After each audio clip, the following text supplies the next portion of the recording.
That there is a stripped motor coupler.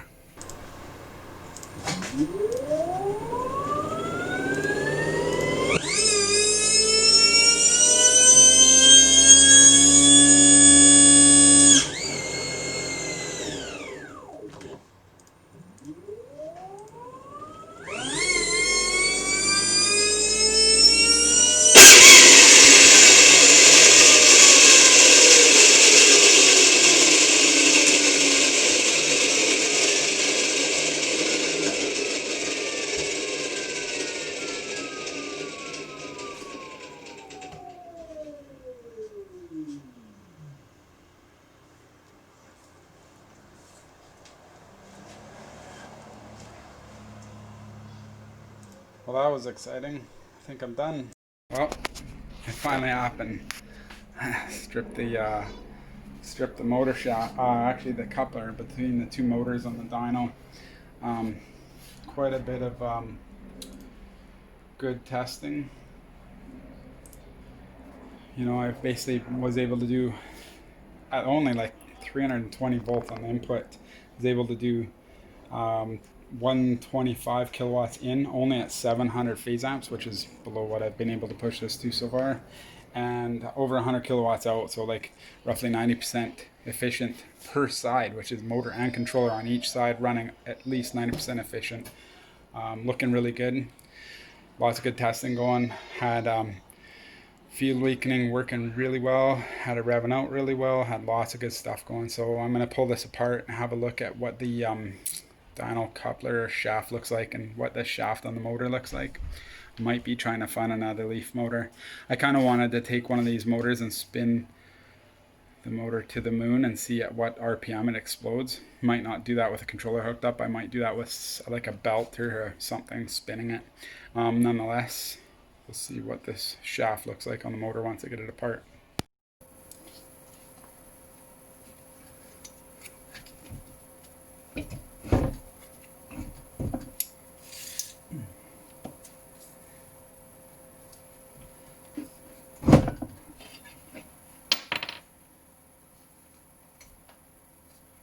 Well, there's the problem.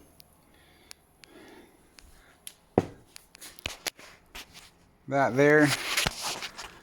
used to have splines in it. See if we can get to a point where we can kind of show how that used to have splines. Kind of like this side's, oh, you know what? No, they're still there on this side. But not this side. Show one other thing. I've been working on this, I don't know, for maybe 4 months, something like that. And I've been running dyno runs on this. And probably 2/3 of the videos are saved in this folder here, which has, I wonder if we can do it this way. Properties has 223 files in there. Each one of those represents probably on average 3 dyno runs. Some of these videos have like 6 dyno runs, 7 dyno runs in a video, and these are all screen recordings. This is about 2/3, so it's realistic that I've got over 1,000 dyno runs on this dyno. Like I've been running this thing a lot, and probably a quarter of those are at full phase current, which would be race mode only. I don't think we'll actually ever let somebody else run Axiom at 800 phase amps, but I've been running it at that, proving it can do it for at least short periods, like very short periods. I'm just trying to make the CRX, which is kind of tucked away on the other side of the van there for now. Trying to just make that as fast as possible for a quarter-mile run, and then for stuff like circle track racing, or not circle track, but road course racing, we would have it set up with a lower phase current, because you don't want to overheat things, you don't want to wreck things. You got to save your battery energy, because it's going to be hard to fit a big enough battery pack that can stay cool enough for like maybe call it 5 or 7 or 10 laps or whatever. Typically like a Tesla Model 3 or a Model S, they cut their power back pretty fast. Like the Model 3, I think gets 4 or 5 laps and it cuts power back because it gets hot, and the Model S is like 1 or 2 laps and it cuts power back. So nonetheless, definitely 1,000 plus dyno runs on this. This coupler, wherever I put it, finally let go. Where did I put it?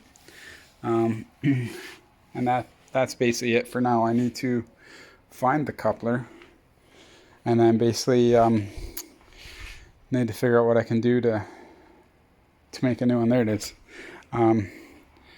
Need to figure out what I can do to make a new one. So I'm gonna look into seeing if I can get a Lovejoy, or not sure, but the splines were a touch loose. Putting slice in this, putting pinch bolts on each side, that was one option. But a Lovejoy allows a slight misalignment because it has little dogs and a rubber cushion on each side to absorb just a tiny bit of misalignment. And I have the motors lined up to each other really good, but you never know, there could be a tiny bit of misalignment, and you create a bind if you actually clamp these hard on each side, and it could be something that creates a weird harmonic and cause us other issues. So I'll work on that next, and then we'll keep going. After is my light. After cleaning off the splines and having a good look, it actually looks okay and it feels okay. I actually don't even feel I